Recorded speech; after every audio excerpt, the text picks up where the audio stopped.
O presente audiobook foi produzido artificialmente por meio da conversão de texto em voz. O áudio poderá trazer distorções fônicas por se tratar de uma leitura mecânica. A obra Comentário à Metafísica de Aristóteles, de São Tomás de Aquino é livre de direitos autorais. Qualquer possível infração de texto entre em contato prontamente. Participe do clube de leitura. Para mais informações acesse o site www.domleon.com.br. Se possível, se inscreva no canal e compartilhe. De São Tomás de Aquino. Comentário à Metafísica de Aristóteles. Livro 9. Introdução ao livro 9. Um objetivo do livro 9. Após Aristóteles ter determinado acerca do ente segundo a divisão em 10 predicamentos, aqui ele pretende determinar acerca do ente segundo a divisão pela potência e ato. De fato, de um modo o ente é dividido segundo a divisão pelos 10 predicamentos, segundo o qual é dito substância, quantidade, qualidade, etc. De outro modo, o ente é dividido segundo a potência e o ato ou operação, da qual se deriva o nome ato, conforme a seu tempo será explicado. Portanto, trata-se agora de determinar acerca da potência e do ato. 2. Como se tratará da potência e do ato na metafísica? A potência que é dita de modo maximamente próprio não é útil para as intenções da metafísica. A potência e o ato, o mais das vezes, são ditas das coisas que estão em movimento, porque o movimento é o ato do ente em potência enquanto tal. Mas a intenção principal da metafísica não é tratar da potência e do ato enquanto estão nas coisas móveis, mas enquanto se seguem ao ente em comum. Assim é que nas coisas imóveis são encontradas a potência e o ato, como por exemplo nas coisas intelectuais. Mas, se tratássemos da potência como está nas coisas móveis, e do ato a ele correspondente, poderíamos depois tratar da potência e do ato, segundo que estejam nas coisas inteligíveis, que pertencem às substâncias separadas, das quais se tratará mais adiante. E esta é realmente a ordem conveniente, sendo as coisas sensíveis que estão em movimento mais manifestas para nós.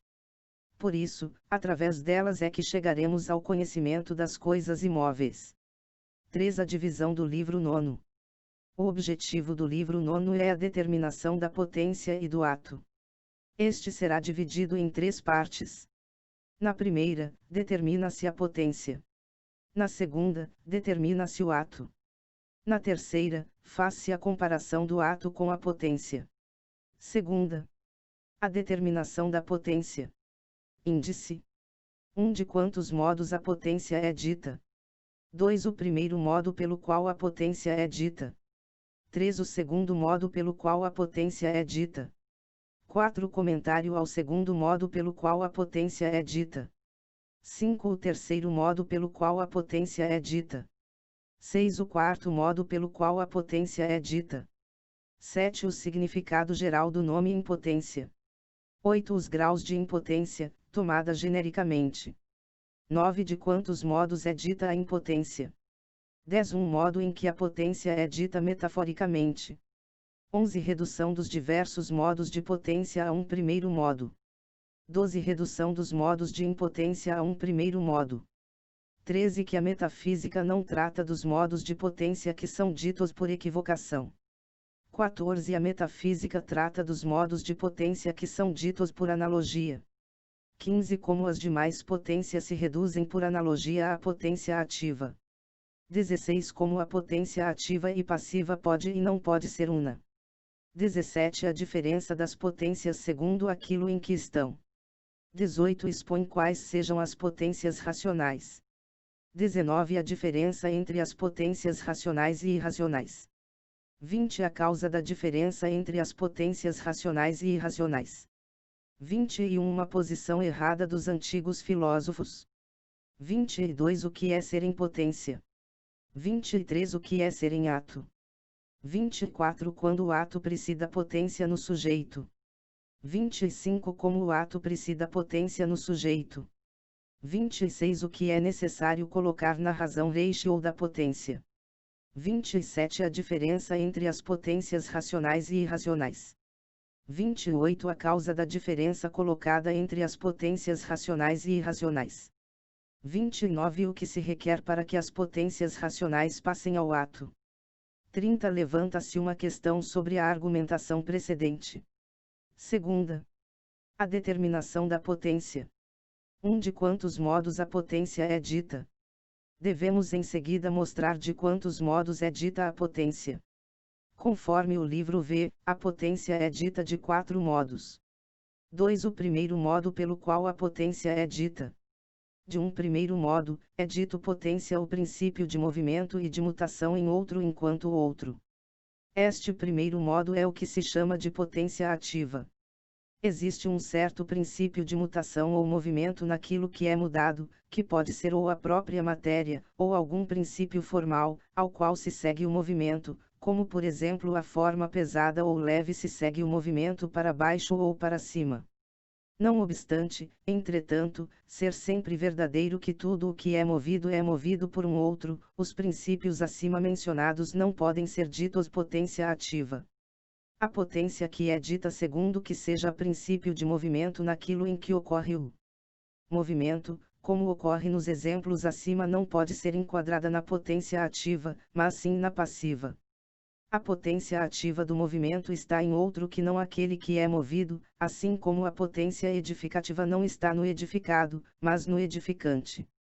É assim que, universalmente falando, a potência é dita de um primeiro modo princípio de mutação ou de movimento em outro, enquanto o outro. 3. O segundo modo pelo qual a potência é dita. De um segundo modo, é dito potência o princípio de movimento ou de mutação por outro abeliud enquanto o outro.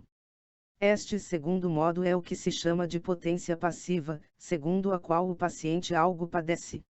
Assim como todo agente imovente move algo ou outro que não a si, e age em outro que não a si, assim todo paciente é movido por outro, e todo movido é movido por outro. Aquele princípio pelo qual compete a algo que seja movido ou padeça por outro é dito potência passiva. 4. Comentário ao segundo modo pelo qual a potência é dita. Padecer por outro pode ser dito de 2 maneiras. De uma primeira maneira, qualquer que seja aquilo que algo possa padecer, dizemos que o mesmo seja possível ao padecer daquilo, seja bom ou mal. De uma segunda maneira, não dizemos algo ser potente pelo fato de que possa padecer algo mal, mas pelo fato de que possa padecer algo de mais excelente. E isto porque poder padecer algum defeito às vezes é atribuído à impotência, e poder não padecer o mesmo, é atribuído à potência, conforme está explicado no 4º modo pelo qual a potência é dita. Impropriamente seria dito padecer, quando algo recebe alguma perfeição de algum outro, assim como inteligir é dito certo padecer. Padecer propriamente se diz de algo que recebe algo com uma transformação diferente daquilo que lhe é natural. De onde que esse padecer é dito ser afastante da substância. Assim, quando algo padece segundo o que é contrário à sua natureza ou condição, é dito padecer de modo próprio. Quando, entretanto, algo recebe aquilo que lhe é conveniente segundo sua natureza, mais é dito aperfeiçoar-se do que padecer. 5. O terceiro modo pelo qual a potência é dita. De um terceiro modo, é dito potência aquilo que é princípio de se fazer algo não de qualquer modo, mas bem, ou segundo o que o homem dispõe. Quando alguém discursa, mas não o faz bem, ou não o faz segundo o desejaria, é dito não poder discursar. O mesmo pode ser dito no padecer. Algo é dito poder padecer aquilo que pode padecer bem. Assim como algumas madeiras são ditas combustíveis, porque facilmente podem ser queimadas, e outras incombustíveis, porque só muito dificilmente podem ser queimadas. 6. O 4º modo pelo qual a potência é dita. De um 4º modo, a potência é dita todos aqueles hábitos, formas ou disposições pelos quais certas coisas são completamente impassíveis, imóveis ou não facilmente móveis para pior. Aquilo que é mudado para pior, como quando qualquer coisa é corrompida, não está nos corpos devido a alguma potência, mas mais pela impotência e pelo defeito de algum princípio, que não pode resistir ao corrompente. Nunca algo é corrompido a não ser por causa da vitória do corrompente sobre o mesmo. O que acontece por causa da debilidade de sua própria virtude virtus. Aqueles que não podem padecer tais defeitos, isto lhes acontece por causa de uma potência, e por causa de que têm alguma perfeição, pela qual não podem ser superados pelos contrários. É por este modo que se diz no livro das categorias que o duro e o saudável significam uma potência natural a não padecer pelo corrompente. O mole e o doentio, porém, significam uma impotência. 7. O significado geral do nome impotência. A impotência é a privação da potência. A impotência é uma privação. Ora, para a razão reixe ou da privação duas coisas se requerem. O primeiro requisito para a razão da privação é a remoção do hábito oposto. Aquilo que se opõe à impotência é a potência. Assim, sendo a potência um princípio, a impotência será a remoção deste tal princípio, pelo qual é dito ser potência. O segundo requisito para a razão da privação é que a privação propriamente dita seja a respeito de determinado sujeito e determinado tempo. A privação, sem determinação do sujeito e do tempo, toma-se impropriamente. O cego não é impropriamente dito a não ser aquele que nasceu apto para ver, e no tempo em que deveria ter a vista. 8. Os graus de impotência, tomada genericamente. A impotência, no sentido geral pelo qual foi exposta anteriormente, é a remoção da potência. Isto pode se dar universalmente, segundo o que toda a remoção da potência é dita impotência, tendo o objeto desta impotência nascido apto a possuir esta potência ou não. Ou ainda a impotência pode se dar segundo que seja dita remoção da potência naquilo que nasceu apto a tê-la, mas sem determinação de tempo. Ou finalmente, a impotência poderá dar-se ainda segundo que seja dita remoção da potência naquilo que nasceu apto a tê-la mas somente no tempo em que deveria tê-la. A mula ou a pedra são ditos impotentes para gerarem, porque não podem e nem têm aptidão existente no sujeito para tanto. O menino é dito impotente para gerar, porque o sujeito é apto para gerar, não todavia neste tempo. O eunuco é dito impotente para gerar, porque por este tempo deveria ser apto, e todavia não o pode. Este último caso é onde mais plenamente se encontra a razão da privação. 9. De quantos modos é dita a impotência? O número de modos da impotência se encontram por oposição aos modos da potência. Assim como a potência é dupla, isto é, ativa e passiva, e cada uma delas se divide ou a agir e padecer simplesmente, ou a bem agir e padecer, assim também para cada uma destas potências existe uma impotência oposta. 10. Um modo em que a potência é dita metaforicamente. Na geometria ocorre um caso em que a potência é dita metaforicamente. Na geometria a linha é dita estar em potência ao quadrado por causa desta semelhança, porque assim como a partir daquilo que está em potência é feito aquilo que está em ato, assim dobrando uma linha em si mesma, resulta o quadrado. Este último modo pelo qual pode ser dita a potência, não é dito segundo alguma potência, mas segundo uma semelhança. 11. Redução dos diversos modos de potência a um primeiro modo. Todos os modos da potência acima colocados são ditos por relação a uma primeira potência, a qual é a primeira potência ativa, da qual se explicou ser o princípio de mutação em outro enquanto outro. Todos os demais modos de potência são ditos por relação a esta potência. Por exemplo, algumas coisas são ditas possíveis pelo fato de que alguma outra coisa tem potência ativa sobre estas. Este é o modo da potência passiva. Outras coisas são ditas possíveis pelo fato de não haver alguma outra coisa que tenha potência ativa sobre estas. Este é o modo de potência pelo qual o potente não pode ser corrompido por um agente exterior. Outras coisas são ditas potentes pelo fato que têm uma potência ativa para que hajam ou padeçam bem ou facilmente. 12. Redução dos modos de impotência a um primeiro modo.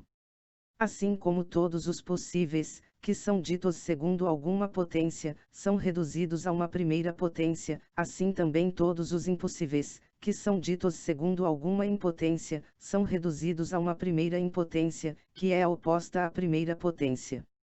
13. Que a metafísica não trata dos modos de potência que são ditos por equivocação. Já se determinou que a potência é dita de múltiplas maneiras.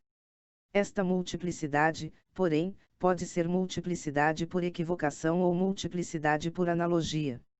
Os modos da potência segundo os quais a potência é dita equivocamente não deverão ser tratados na metafísica. Estes modos são aqueles nos quais a potência é dita não por um princípio existente em algo, mas por causa de uma certa semelhança, como nas coisas geométricas. Por exemplo, a linha é dita em potência ao seu quadrado, porque pode ser dobrada até por ela formar-se um quadrado. 14. A metafísica trata dos modos de potência que são ditos por analogia. Os modos de potência que se reduzem a uma espécie, são por analogia, porque qualquer um deles é um certo princípio, e todas as potências assim ditas são reduzidas a algum princípio a partir do qual são ditas todas as demais. Este princípio é o princípio ativo, que é o princípio da mutação de outro enquanto outro. Devemos dizer princípio de mutação de outro enquanto outro, porque pode acontecer que o princípio ativo esteja simultaneamente no móvel, assim como quando algo move a si mesmo. É por isso que o princípio ativo é dito princípio de mutação de outro enquanto outro, porque embora aconteça que o princípio ativo esteja na mesma coisa que é movida, não está ali segundo que seja o mesmo, isto é, segundo que é movido, mas segundo o outro, isto é, segundo que é movente.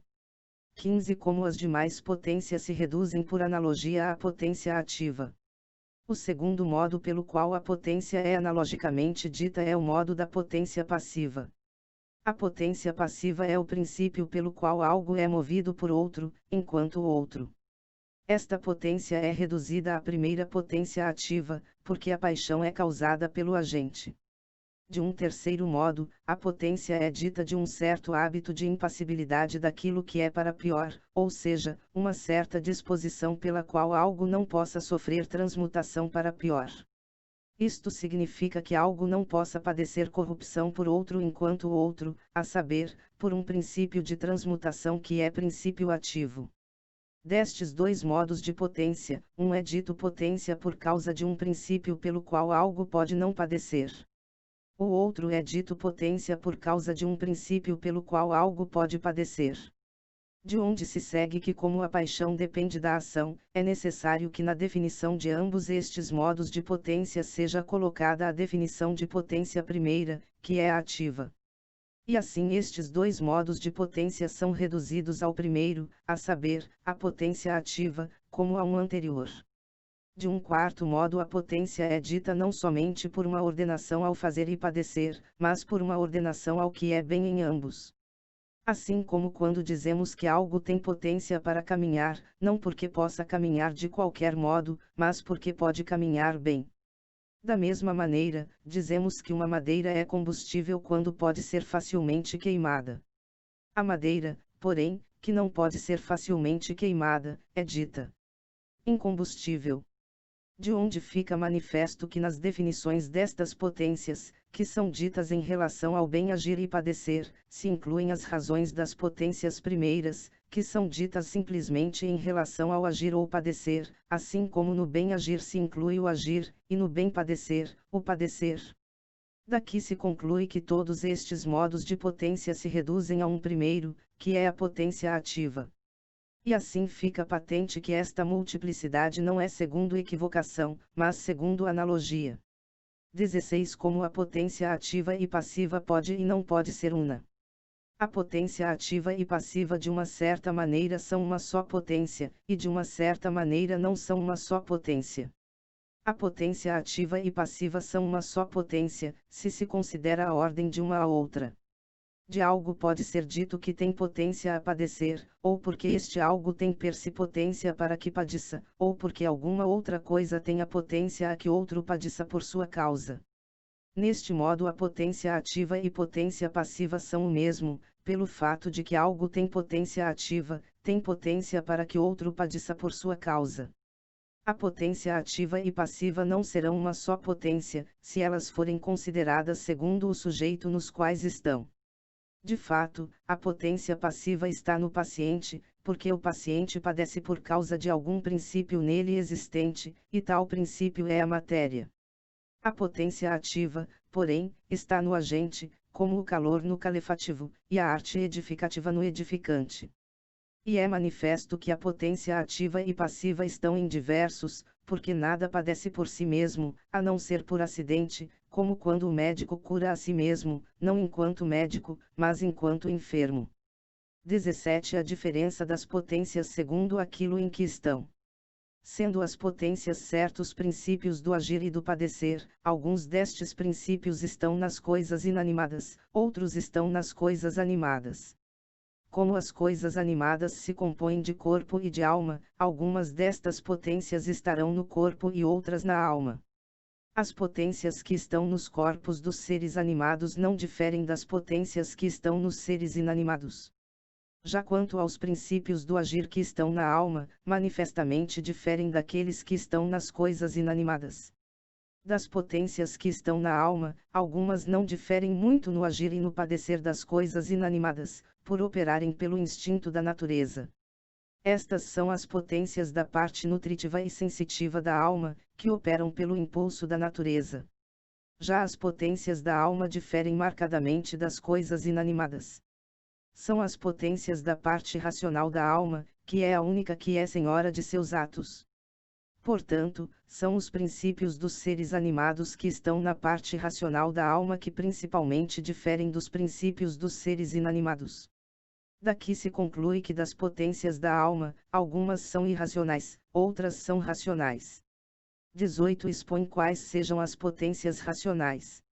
São potências racionais todas as artes factivas, como a arte edificativa e outras, cujas ações transitam para a matéria exterior, e todas as ciências, as quais não apresentam operações que transitam para a matéria exterior, como as ciências morais e lógicas. Todas estas são potências, porque são princípios de permutação em outro enquanto é outro, que é a definição da potência ativa. 19. A diferença entre as potências racionais e irracionais. Uma mesma potência racional é para contrários. Por exemplo, a arte médica é uma potência a qual é tanto para fazer a saúde como a enfermidade. Já as potências irracionais não o são para opostos, mas cada uma é potência para um único efeito per si. Por exemplo, o sol quente per si somente pode esquentar, ainda que, por acidente, pudesse ser causa do frio. 20. A causa da diferença entre as potências racionais e irracionais. A ciência, que é potência racional, é uma certa razão da coisa conhecida, na alma. Para investigar a causa das potências racionais os serem para contrários, e as irracionais não, devemos portanto primeiramente investigar algo acerca destas razões. E o primeiro que se terá que dizer é que a mesma razão manifesta a coisa e sua privação. A mesma razão manifesta a coisa e sua privação, ainda que não de modo semelhante. Assim, por primeiro manifesta a coisa existente, e por posteridade manifesta a sua privação. Por exemplo, pela razão da visão é conhecida per si a potência visiva. Consequentemente, é conhecida a cegueira, porque a cegueira nada mais é do que a própria carência da visão naquilo que nasceu para ter a vista. De todos os contrários, um é como o perfeito, o outro é como o imperfeito e privação do outro. Por exemplo, o negro é a privação do branco e o frio é a privação do calor. Ora, por causa disso, a privação, que é uma certa retirada ablatiu de outro, é um certo primeiro princípio entre contrários. E desta maneira, assim como pela negação e ablação se manifesta a privação, assim também pela negação e ablação se manifestarão os contrários. Portanto, a mesma razão é do contrário e da privação. Daqui se seguirá que a mesma ciência compete não apenas à coisa e à sua privação, mas que haverá uma mesma ciência de dois contrários. Isto é o que será exposto no próximo item. Do que foi dito se segue que, se a ciência é uma razão da coisa conhecida na alma, haverá uma mesma ciência para os contrários. De um deles, porém, por anterioridade e per si, e do outro, por posterioridade e por acidente. Por exemplo, a medicina será por anterioridade e per si cognoscitiva e factiva da saúde, e somente por posterioridade e por acidente da enfermidade. As coisas naturais operam pelas formas a si inerentes. Ora, não é possível que na mesma coisa existam duas formas contrárias. de onde se segue que é impossível para a mesma coisa natural que faça coisas contrárias. Já a ciência é uma certa potência de ação e um princípio de movimento, e este princípio de movimento está na alma. E porque assim é, aquilo que age pela ciência opera ambos os contrários, porque na alma a razão de ambos estes contrários é a mesma, e ela assim terá o princípio de tais movimentos, ainda que não semelhantemente, conforme já foi explicado. É portanto manifesto que as potências racionais fazem o contrário que as potências irracionais. Porque a potência racional pode operar ambos os contrários, mas não a potência irracional, que é potência de apenas um. E a causa disso é porque na ciência racional está contido um único princípio de contrários. 21 Uma posição errada dos antigos filósofos. Alguns dos antigos filósofos disseram que somente algo está em potência quando está em ato. Por exemplo, que aquilo que não edifica em ato, não pode edificar, mas somente o pode, quando edifica em ato. E assim por diante.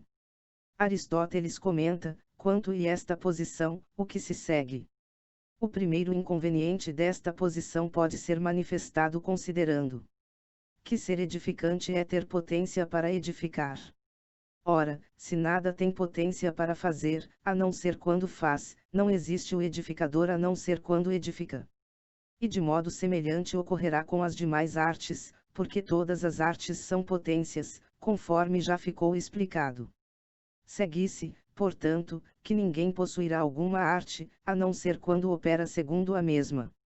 Porém isto é impossível, porque não é possível que aquilo que não tinha nenhuma arte, a venha a ter depois, a não ser que a aprenda, ou de algum modo a receba, como por exemplo, descobrindo-a.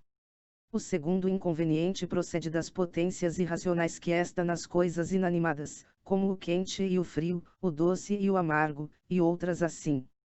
Se esta potência não está em algo a não ser quando este algo age, seguir-se-á que nada será quente ou frio, doce ou amargo, a não ser quando for sentido pelo sentido imutante. O que é manifestamente falso.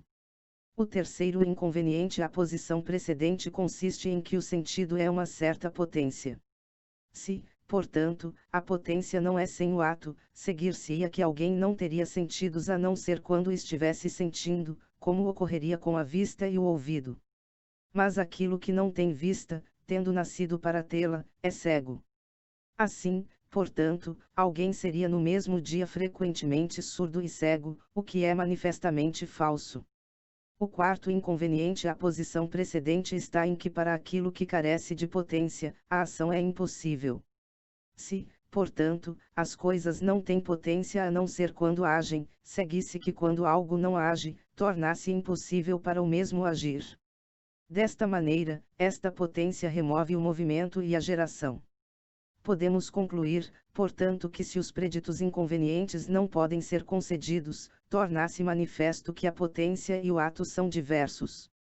Aqueles filósofos, porém, que colocaram a posição acima, tornam idênticos a potência e o ato, pelo fato de dizerem que somente algo está em potência quando está em ato. Daqui fica patente que a intenção deles era destruir a razão da natureza, por removerem o movimento e a geração, conforme foi explicado. 22 O que é ser em potência? É dito ser em potência aquilo que se é posto ser em ato, não se segue nada de impossível. Como se dissesse algo estar em potência a sentir-se, se se coloca o próprio sentir, nada de impossível vem a seguir-se. E de modo semelhante quanto ao ser movido e mover, e assim por diante. 23 O que é ser em ato?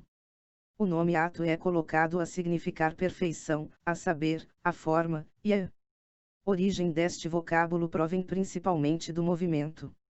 Entre os outros atos, é maximamente conhecido e aparente para nós aquele que pelo movimento a nós de modo sensível se nos apresenta. E por isto a ele por primeiro foi imposto o nome de ato, e do movimento foi que os demais se derivarão. 24 Quando o ato precede a potência no sujeito. Para compreender o que vem a seguir, deve-se saber que subentende-se das palavras de Aristóteles e de São Tomás que o ato somente precede a potência no sujeito no caso das potências racionais, conforme será explicado. Já nas potências irracionais, o ato não precede potência no sujeito. 25 Como o ato precede potência no sujeito. Algumas potências, que são as potências irracionais, estão situadas nos sujeitos de quem são, assim como o sentimento dos animais. Já outras potências, que são as potências racionais, devem ser adquiridas ou pelo costume, como a arte de tocar flauta, ou pela doutrina e disciplina, como a medicina. Destas potências racionais é necessário que primeiro se haja e pré-exercite em seus atos antes que sejam adquiridos. Desta maneira, as potências racionais procedem dos seus atos respectivos. As demais potências, porém, que não se adquirem pelo costume, mas se situam pela natureza em seu sujeito, como acontece com as potências sensitivas, estas não procedem de seus atos. É assim que não ocorre que alguém, pelo fato de ver, adquira o sentido da vista, mas sim, pelo fato de que tem potência visual, se torna vidente em ato. 26 O que é necessário colocar na razão reixe ou da potência.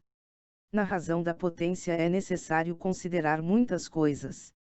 Primeiro, algo não é dito estar em potência em relação a qualquer coisa, mas em relação a algo determinado. Segundo, quando algo está em potência a fazer ou padecer, não o pode fazer ou padecer em qualquer tempo, assim como a árvore não pode frutificar a não ser em determinado tempo. Por isso, ao dizer que algo está em potência, é necessário determinar quando isso é possível. Terceiro, é necessário determinar como é possível que faça ou padeça aquilo que está em potência. E finalmente, de modo semelhante é necessário determinar as demais circunstâncias que costumam ser determinadas nas definições das coisas. 27 A diferença entre as potências racionais e irracionais. Nas potências irracionais é necessário que quando o passivo se aproxima do ativo, naquela disposição em que o passivo pode padecer e o ativo pode agir, é necessário que um padeça e o outro haja. Isto fica patente quando ao combustível se aplica o fogo. Nas potências racionais isto não é necessário. Por exemplo, não é necessário que o edificador edifique toda a vez que a matéria de si se aproxime. 28 A causa da diferença colocada entre as potências racionais e irracionais. As potências irracionais se encontram de tal maneira que cada uma delas é factiva de apenas uma única coisa. Por isso, estando presente o passivo, é necessário que se faça esta única coisa de que é factiva. Já nas potências racionais, uma única e mesma potência racional é factiva de ambos os contrários, conforme já explicado. Se, portanto, fosse necessário que estando presente o passivo, se fizesse aquilo de que é a potência racional factiva, seguir-se-ia que simultaneamente se fariam ambos os contrários, o que é impossível. 29 O que se requer para que as potências racionais passem ao ato. Já que a proximidade do paciente não é suficiente para fazer a potência racional passar ao ato, devemos agora mostrar o que se requer para tanto. A potência racional se acha em potência contemporaneamente para com dois contrários e sendo assim, como de uma causa comum não procede um efeito determinado, a não ser que haja algo próprio que mais determine a causa comum a este efeito ou àquele, deveremos colocar algo que induza a causa comum a passar ao ato um dos contrários com preferência ao outro. Este algo é o apetite ou a escolha que pertence à razão. Aquilo que alguém considera, isto ele faz, desde que esteja na disposição correta pela qual possa agir, e o passivo esteja presente. 30 Levanta-se uma questão sobre a argumentação precedente. Alguém poderia perguntar por que, ao explicar que toda potência racional, quando assim o deseja, necessariamente age se o passivo estiver presente, Aristóteles não acrescentou se nada de externo o proíbe. Não é necessário acrescentar à argumentação precedente se nada de externo o proíbe, porque em tudo aquilo que está em potência, a razão de potência inclui o tempo, o modo e as demais circunstâncias que determinam esta potência e, ao se ter incluído estas coisas, teremos excluído todos os impedimentos externos da cláusula se nada de externo o proíbe. Isto porque as coisas que seriam impedimentos externos são removentes das coisas que foram colocadas na determinação da razão de uma dada potência comum a dois contrários. Terceira. A determinação do ato. Índice. 1. Considerações iniciais. 2. O que é o ato? 3. Se é possível dar uma definição do ato. 4. Uma primeira diversidade nos modos em que o ato é dito. 5. Uma segunda diversidade nos modos em que o ato é dito. 6. Quando e em qual disposição algo existente é dito estar em potência ao ato. Terceira. A determinação do ato. 1. Considerações iniciais. Porque já tratamos da potência que é encontrada nas coisas móveis, que é princípio de movimento ativa e passivamente, faz-se necessário determinar o que é o ato e como se acha para com a potência. Ao fazer isto, dividiremos o ato, porque o ato não apenas é encontrado nas coisas móveis, mas também nas imóveis.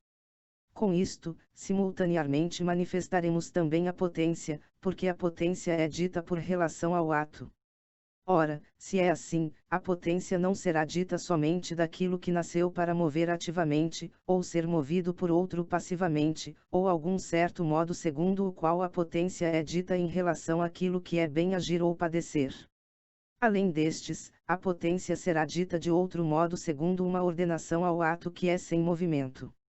Desta maneira, assim como ainda que o nome ato tenha sua origem do movimento, conforme foi explicado, não é somente dito pelo movimento, assim também a potência não será dita somente segundo uma ordenação ao movimento.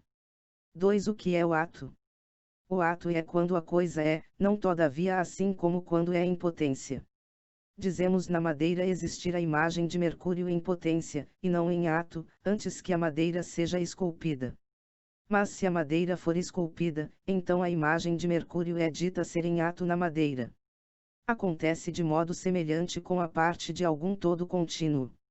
A parte, como por exemplo, a metade, está em potência enquanto seja possível que esta parte seja retirada do todo pela divisão do todo. Mas quando o todo já está dividido, esta parte estará em ato. Também de modo semelhante ocorre com o ciente, o qual está em potência ao especular, se não considera. Se, porém, considera ou especula, está em ato. 3. Se é possível dar uma definição do ato. Tendo em vista o que foi colocado, alguém poderia querer que se tivesse colocado uma definição do ato. Porém, não é possível dar uma definição para qualquer coisa. As coisas primeiras e mais simples não podem ser definidas, não sendo possível nas definições prosseguir até o infinito. Ora, o ato é uma das coisas mais simples e primeiras, e portanto não pode ser definido. Pode-se mostrar o que seja o ato pela proporção de duas coisas entre si. Se tomamos a proporção do edificante ao edificável, e do vigilante ao que dorme, e do que é elaborado àquilo que não é elaborado, proporcionalmente a partir dos exemplos particulares, podemos chegar ao conhecimento do que é o ato e a potência, porque uma parte será o ato e a outra a potência. 4. Uma primeira diversidade nos modos em que o ato é dito. A este respeito o texto de Aristóteles diz o seguinte: nem todas as coisas são ditas em ato de modo semelhante, mas ou proporcionalmente, como isto em isto, ou para isto. Este como o movimento para com a potência, aquele como a substância para com alguma matéria. Comentando este texto, diz S. Tomás que nem tudo é dito ser ato de modo semelhante, mas de modos diversos.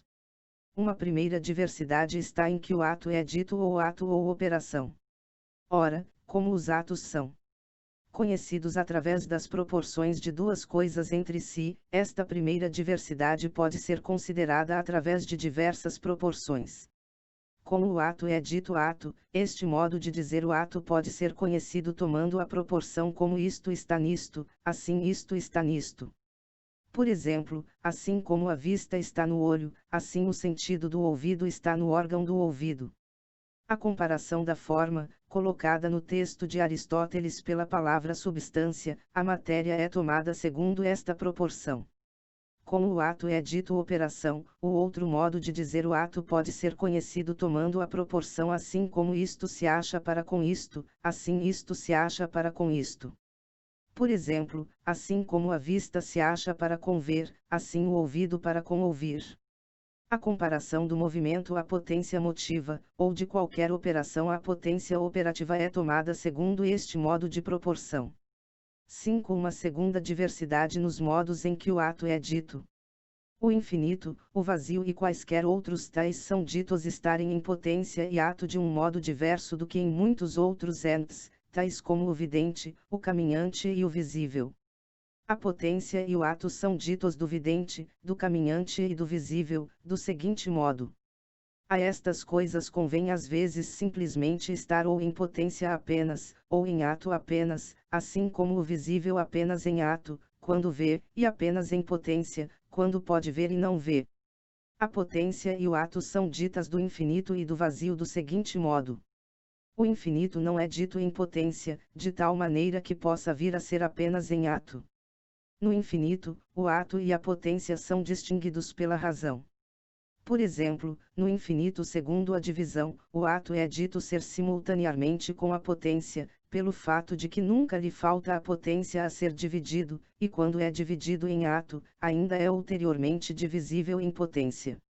E nunca o ato pode ser separado da potência, de tal maneira que alguma vez esteja completamente dividido em ato, e não seja ulteriormente divisível em potência. E semelhantemente deve-se considerar quanto ao vácuo. É possível evacuar de um lugar este corpo, mas não de tal maneira que seja feito o vácuo total, sempre permanecerá cheio de outro corpo. E assim no vácuo sempre a potência permanecerá conjunta ao ato. A mesma coisa acontece com o movimento, com o tempo e outras tais coisas, que não têm um ser perfeito. 6. Quando e em qual disposição algo existente é dito estar em potência ao ato. Devemos determinar quando algo está em potência e quando não. De fato, não é em qualquer tempo e em qualquer disposição que algo pode ser dito ser em potência, inclusive em relação àquilo que é feito a partir dele. Por exemplo, nunca poderá ser dito que a terra está em potência ao homem. Isto é manifesto que não. O esperma já pode ser dito estar em potência ao homem, e ainda talvez nem assim, conforme será explicado adiante. Em que disposição a matéria existente é dita estar em potência ao ato? Conforme foi explicado no livro 7º, os efeitos de algumas artes ocorrem também sem a arte. As causas não se fazem sem a arte, mas a saúde pode ser feita sem a arte da medicina, somente pela operação da natureza. Ora, não é qualquer coisa ou em qualquer disposição existente que é levada à saúde pela medicina ou pela natureza, mas algo é possível de ser levado à saúde pela natureza ou pela arte em determinada disposição. Aquilo que é possível que por uma única operação da natureza ou da arte seja levado à saúde em ato é dito são em potência. Vamos explicar isto mais plenamente, quanto à operação da arte e quanto à operação da natureza. É dito ser são em potência aquilo que por uma única operação da arte se torna ação. Nas coisas que se fazem sãs pela natureza, estas são ditas em potência à saúde, quando não existe algo que impeça a saúde que deve ser movido ou transformado antes que a virtude intrinsecamente sanativa tenha efeito em sanar. E assim como dizemos da saúde que é feita pela arte, assim pode ser dito das demais coisas que são feitas pela arte. Por exemplo, a matéria está em potência à casa, quando nenhuma das coisas que estão na matéria proíbe a casa de ser feita prontamente por uma única ação, nem há nada que precise ser adicionado, ou retirado, ou mudado, antes que a matéria seja informada em casa. É assim que das árvores é preciso retirar e acrescentar até que por elas se possa compor uma casa. De onde que as árvores não estão em potência à casa, mas sim, a madeira já preparada. E semelhantemente ocorre nas demais coisas, tanto se tiverem princípio de perfeição externo, como o são as coisas artificiais, ou internos, como o são as naturais. Estas coisas sempre estão em potência ao ato quando não houver impedimento externo e puderem ser reduzidos ao ato pelo próprio princípio ativo. O esperma não se enquadra neste caso, porque é necessário que o animal se faça a partir dele mediante muitas permutações.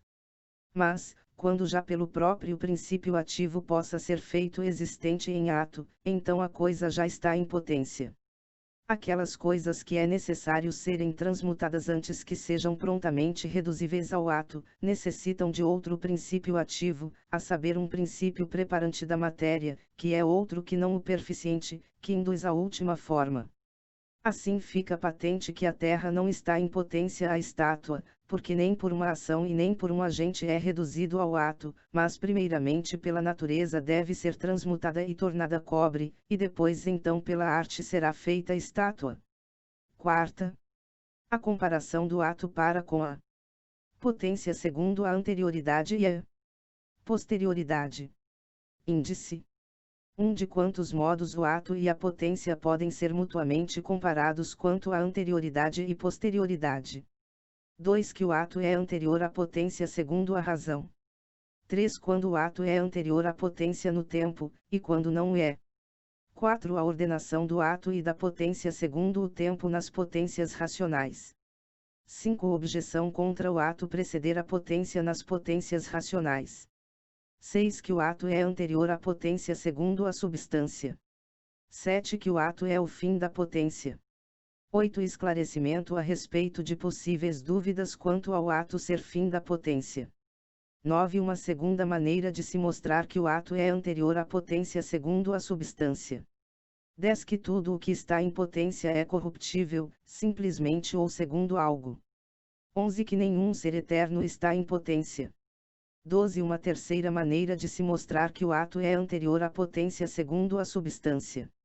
Quarta, a comparação do ato para com a potência segundo a anterioridade e a posterioridade. De quantos modos o ato e a potência podem ser mutuamente comparados quanto à anterioridade e posterioridade.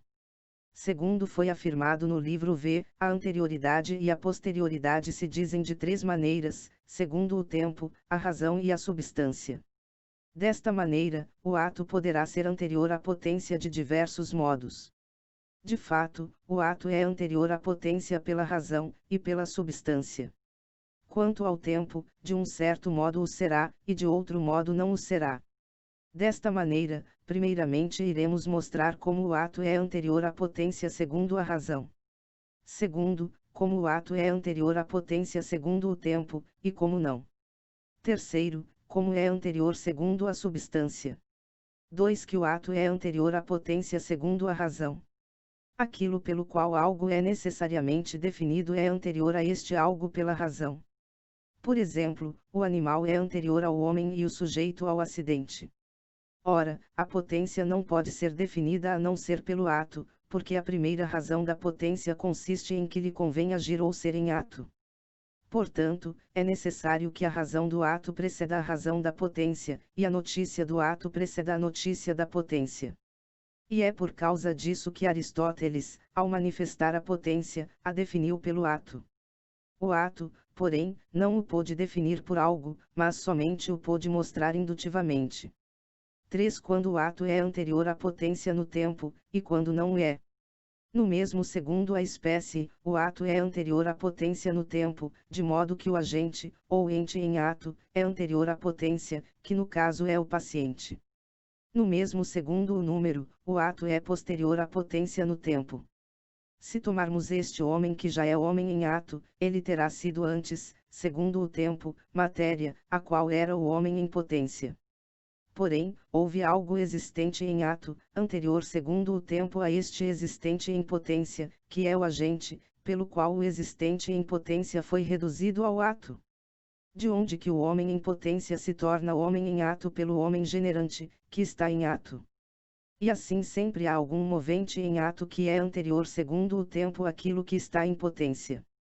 Do que foi exposto conclui-se que, posto que no mesmo segundo o número a potência é anterior ao ato segundo o tempo, todavia há sempre algum ente em ato da mesma espécie que é anterior ao ente em potência segundo o tempo.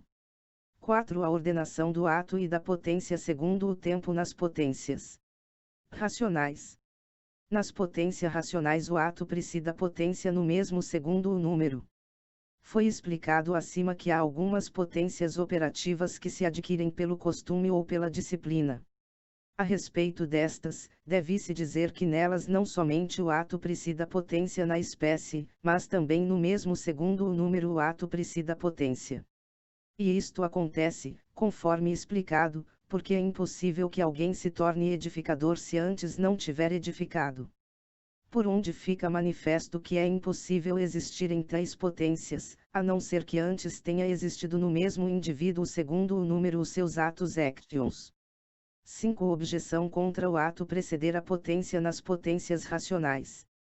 Segundo o que foi explicado no item precedente, aquele que aprende a arte operaria o ato da arte com a finalidade de assim aprendê-la.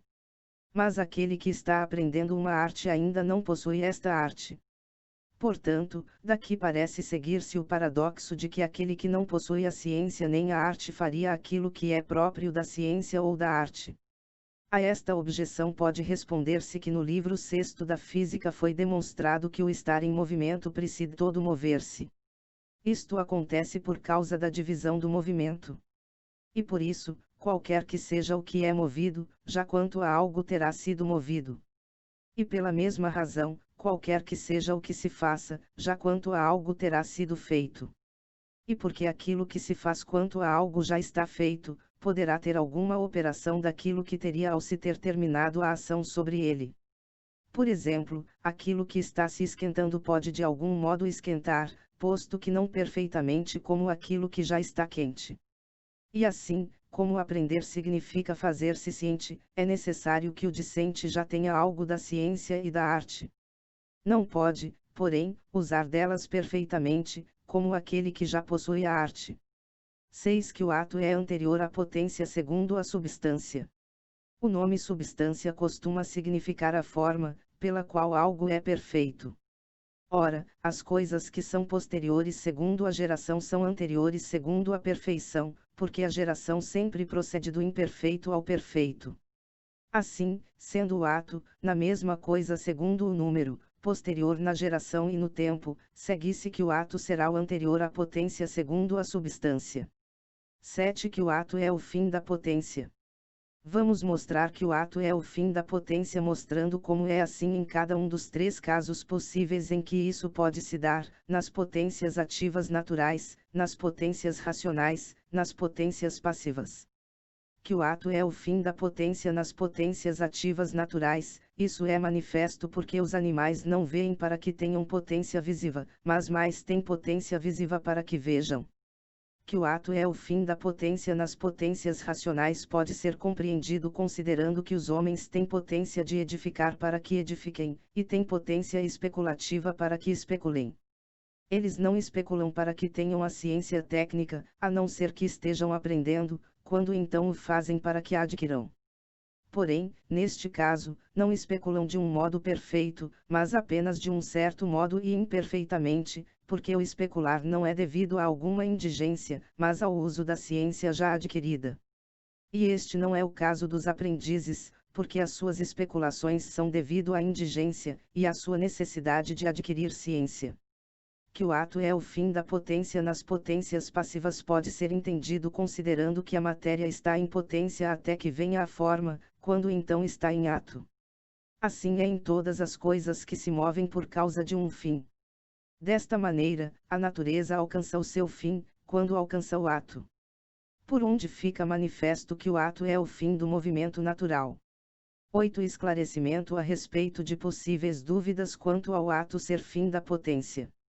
Nem sempre a obra exterior é o fim das potências ativas. Em algumas potências ativas o fim último é somente o uso da potência, e não de algo operado pela ação da potência, assim como por exemplo o fim último da potência visiva é a visão, e não alguma obra externa. Em outras potências ativas alguma obra externa é feita além da ação, como por exemplo a arte edificativa que faz a casa, além da própria ação de edificar. Nas potências que tem por fim último a obra externa, a ação da potência não é menos fim do que nas potências que não obram externamente. Todavia, esta diferença entre as potências ativas não faz com que em algumas destas potências a ação delas seja menos fim, e em outras seja mais fim. Isto acontece porque a própria ação está na obra externa feita, como ocorre com a edificação que está naquilo que é edificado. E esta edificação simultaneamente se faz e tem ser com a casa feita. Desta maneira, se a casa ou o edificado é o fim da arte edificativa, com isso não fica excluído que a ação de edificar seja também fim da potência. A ação das potências ativas pode estar no agente ou na obra. quando, além da ação da própria potência, que é a ação, haja obra externa operada, a ação de tal potência está na obra feita, e é ato do feito, como a edificação no edificado, e universalmente o movimento no movido. O motivo disto é porque quando pela ação da potência se faz obra externa operada, esta ação aperfeiçoa a obra, e não o operante. Portanto, a ação deverá estar necessariamente no operado como ação e perfeição dele, e não no operante. Quando, porém, não há alguma obra externa operada, a ação da potência existe no agente e como sua perfeição, não transitando para aperfeiçoar algo externo. Por exemplo, assim é que a visão está no vidente e é sua perfeição, e a especulação está no especulante, e a vida na alma, se por vida entendemos a obra da vida. 9. Uma segunda maneira de se mostrar que o ato é anterior à potência segundo a substância. Tudo o que é feito dirigindo-se a um fim, se dirige a um certo princípio. Porque o fim é um certo princípio. O motivo disto é que o fim é anterior na intenção do agente, porque por sua causa o agente faz a geração. Ora, o ato é o fim da potência. Portanto, o ato é anterior à potência, e um certo princípio da mesma. 10. Que tudo o que está em potência é corruptível, simplesmente ou segundo algo. Toda potência o é simultaneamente de contraditórios. Isto aqui vai dito não das potências ativas, das quais já se falou que as racionais estão em potência para contrários, enquanto as irracionais não. Aqui está se falando das potências passivas, segundo as quais algo está em potência ao ser e ao não ser, ou simplesmente, ou segundo algo. Ora, que toda potência passiva o é simultaneamente de contraditórios pode ser demonstrado pelo seguinte. Aquilo que está em potência ao ser, ocorre que não seja em ato. Daqui fica manifesto que aquilo que é possível que seja, pode lhe acontecer tanto que seja como que não seja. E assim a potência o é simultaneamente de contraditórios, porque o mesmo está em potência ao ser e ao não ser. Mas aquilo que está em potência ao não ser pode lhe acontecer que não seja. Aquilo, porém, ao qual lhe pode acontecer que não seja, é corruptível, e este corruptível pode ser dito ou corruptível simplesmente, ou corruptível segundo algo. É dito corruptível segundo algo, por exemplo, segundo o lugar, se pode acontecer a algum corpo que não esteja em algum lugar. Da mesma maneira, pode ser dito corruptível segundo a quantidade ou a qualidade. É dito corruptível simplesmente aquilo que não pode ser segundo a substância. Conclui-se, portanto, que tudo o que está em potência, enquanto tal, é corruptível. 11. Que nenhum ser eterno está em potência. Daquilo que já se falou segue-se que, se tudo o que está em potência é corruptível, nenhum dos seres simplesmente incorruptíveis é ente em potência. Essa afirmação somente é válida se tomamos o incorruptível simplesmente e o ente em potência simplesmente segundo a substância. Porque nada impede que aquilo que é simplesmente incorruptível esteja em potência segundo algo, como a qualidade ou o lugar, como no caso do Sol, que está em potência a que esteja ora no Ocidente, ora no Oriente. Fica patente, portanto, que todos os seres eternos, enquanto tais, estão em ato. 12. Uma terceira maneira de se mostrar que o ato é anterior à potência segundo a substância. Os seres eternos se comparam aos corruptíveis como o ato à potência. Isto acontece porque os seres eternos, enquanto tais, não estão em potência. Já os corruptíveis, enquanto tais, estão em potência. Ora, os seres eternos são anteriores aos corruptíveis pela substância e pela perfeição. Isto é evidente. Portanto, o ato é anterior à potência segundo a substância e a perfeição. Aristóteles comenta a este respeito que este argumento é o que mais propriamente demonstra o propósito, porque não toma o ato e a potência no mesmo, mas em diversos, e isto faz demonstração mais evidente. V. A comparação do ato para com a potência segundo a inteligência do verdadeiro e do falso. Índice. 1. É necessário que as coisas inteligidas estejam em ato. 2. Como ocorre a verdade e a falsidade nas coisas compostas. 3. A causa da verdade nas substâncias compostas. 4. Que a verdade não se dá de modo semelhante nas coisas simples e compostas. 5. Como ocorre a verdade e a falsidade nas substâncias simples. 6. A causa da impossibilidade do intelecto enganar-se acerca das substâncias simples. 7. A verdade e a falsidade são propriamente ditos em grau máximo do ato. 8. Resumo e observação final sobre a possibilidade do intelecto humano atingir as substâncias simples. V. A comparação do ato para com a potência segundo a inteligência do verdadeiro e do falso. 1. É necessário que as coisas inteligidas estejam em ato. Os geometras encontram a verdade que buscam, dividindo as linhas e as superfícies.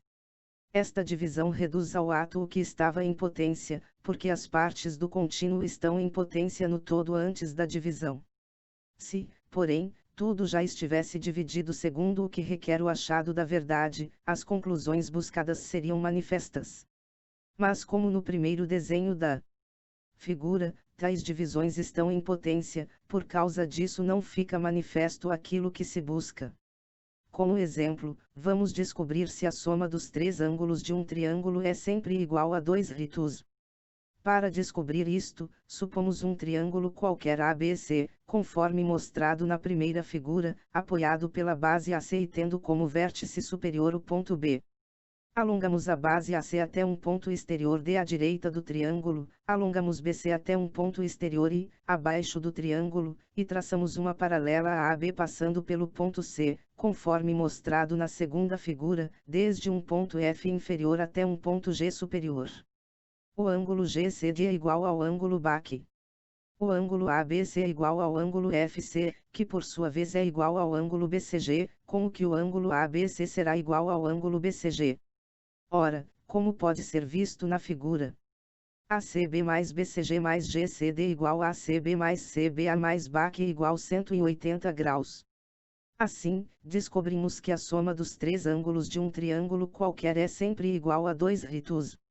Deste exemplo, conclui-se que, ao olhar a nova disposição da figura, fica manifesto o princípio da geometria que afirma que a soma dos três ângulos de qualquer triângulo é igual a 2 retos.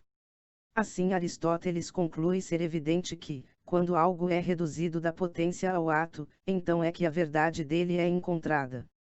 A causa deste fato é que o intelecto é ato, intellectus actus est.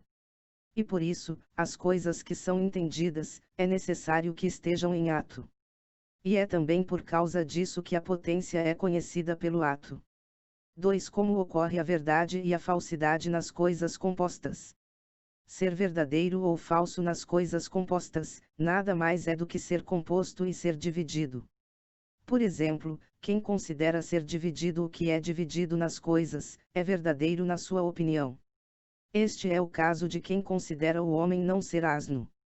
Da mesma maneira, quem considera ser composto o que é composto nas coisas, também é verdadeiro na sua opinião.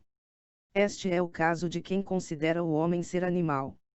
Mente, entretanto, em sua opinião, quem, ao contrário, considera a coisa ser diferente na sua opinião, do que a coisa é na sua natureza. Este é o caso de quem considera o homem ser asno, ou não ser animal. 3. A causa da verdade nas substâncias compostas. O que foi precedentemente dito deve ser entendido conforme segue. Tu não és branco, porque nós verdadeiramente te consideramos ser branco, mas inversamente, nós te consideramos branco porque tu és branco. Daqui fica manifesto que a disposição da coisa é a causa da verdade na opinião e na oração acerca das substâncias compostas. Isto pode ser explicado mais extensamente do seguinte modo: a verdade e a falsidade que está na opinião acerca das substâncias compostas é necessariamente reduzida à disposição da coisa assim como a uma causa. O intelecto, ao formar uma composição, toma duas coisas, das quais uma se acha como formal em relação à outra. Portanto, se tal operação do intelecto deve ser reduzida à coisa como a sua causa, deverá responder como fundamento e causa da verdade da composição que o intelecto interiormente forma e pela voz exprime, a composição da forma para com a matéria, ou daquilo que se acha pelo modo de forma para com a matéria, ou também a composição do acidente para com o sujeito. Por exemplo, quando digo Sócrates é homem, a verdade deste enunciado é causada pela composição da forma homem à matéria individual pela qual Sócrates é este homem. Outro exemplo, quando digo o homem é branco, a causa da verdade é a composição da brancura com o sujeito. A mesma coisa pode ser dita acerca da divisão. 4. Que a verdade não se dá de modo semelhante nas coisas simples e compostas. A verdade e a falsidade acerca das coisas simples e incompostas, que são as substâncias imateriais, não se dá pela divisão ou composição que são feitas nas coisas compostas, mas pelo fato que se conheça e que elas sejam ou não. De fato, nas coisas simples não há composição, para que possa dizer-se que quando a coisa se compõe, então o intelecto componente é verdadeiro, ou que quando a coisa é dividida e o intelecto compõe, então o intelecto não é verdadeiro. Não há nas coisas simples composição, de tal maneira que dizendo-se afirmativamente dela o que seja, isto signifique sua composição, ou dizendo-se negativamente dela o que não seja, isto signifique sua divisão.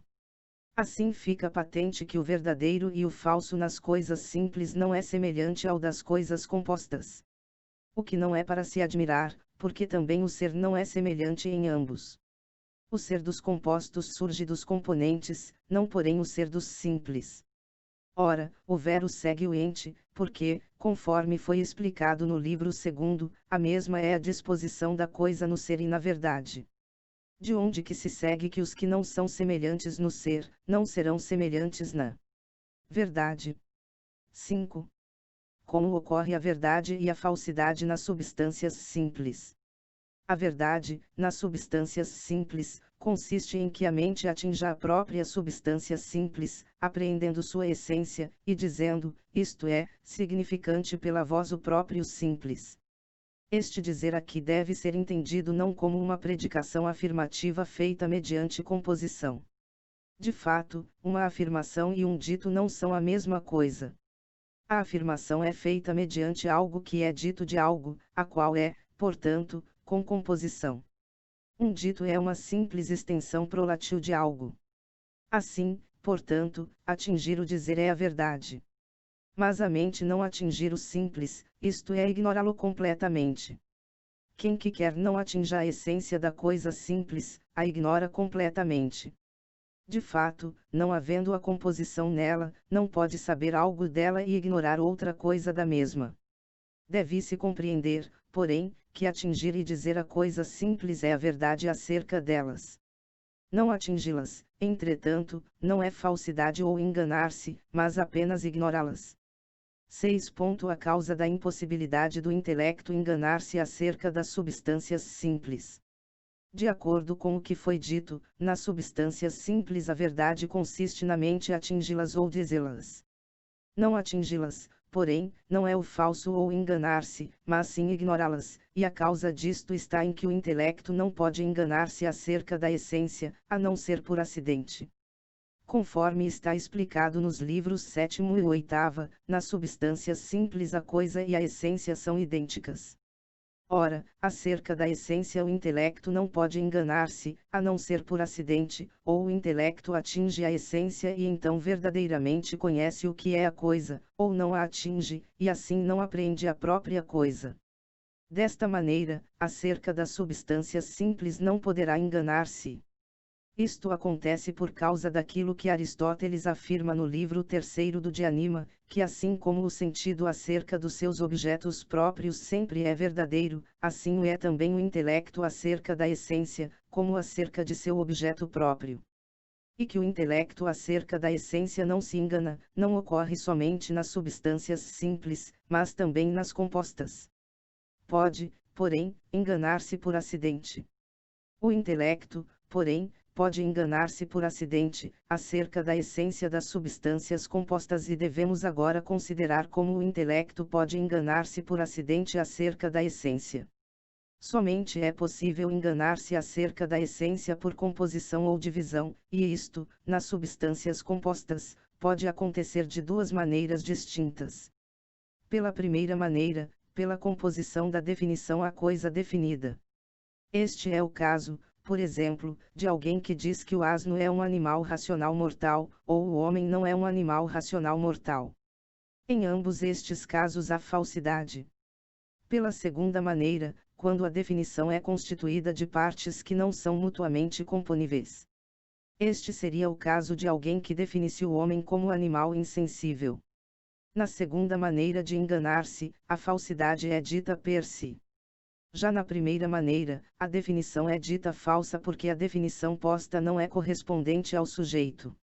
Assim é que há dois modos de enganar-se acerca da essência das substâncias compostas.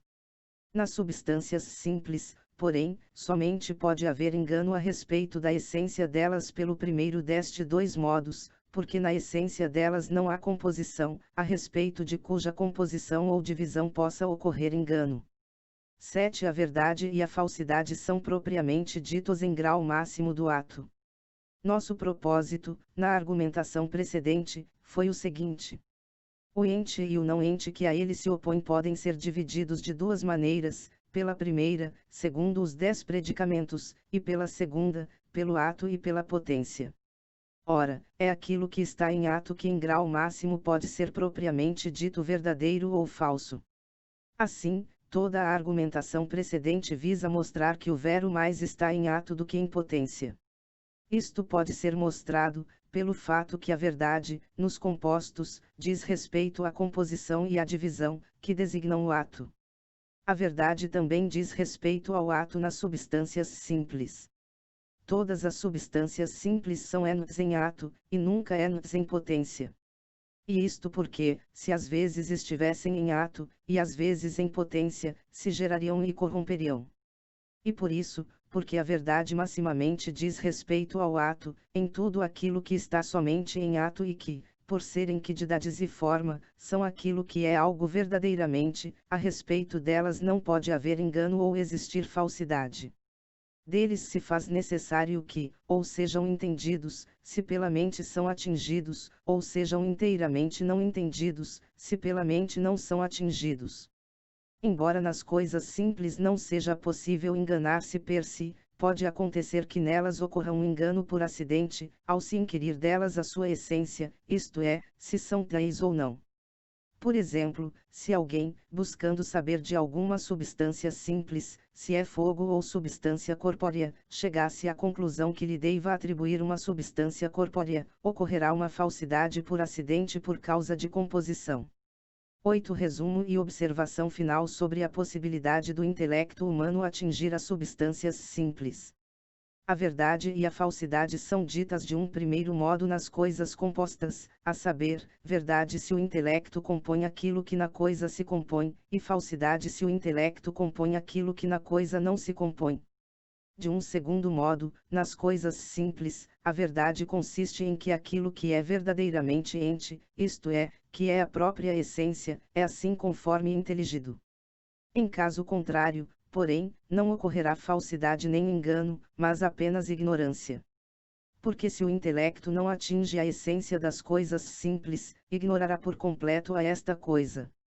Nas coisas compostas, entretanto, alguém poderá conhecer algo delas, e ao mesmo tempo enganar-se acerca de outras das suas propriedades.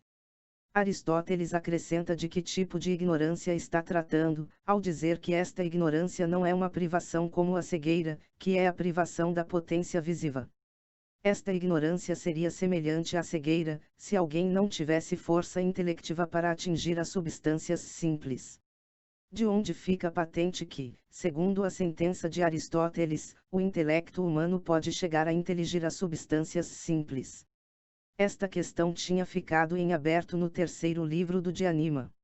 O presente audiobook foi produzido artificialmente por meio da conversão de texto em voz. O áudio poderá trazer distorções fônicas por se tratar de uma leitura mecânica. A obra Comentário à Metafísica de Aristóteles, de São Tomás de Aquino é livre de direitos autorais, qualquer possível infração de texto entre em contato prontamente. Participe do clube de leitura, para mais informações acesse o site www.domleon.com.br. Se possível se inscreva no canal e compartilhe.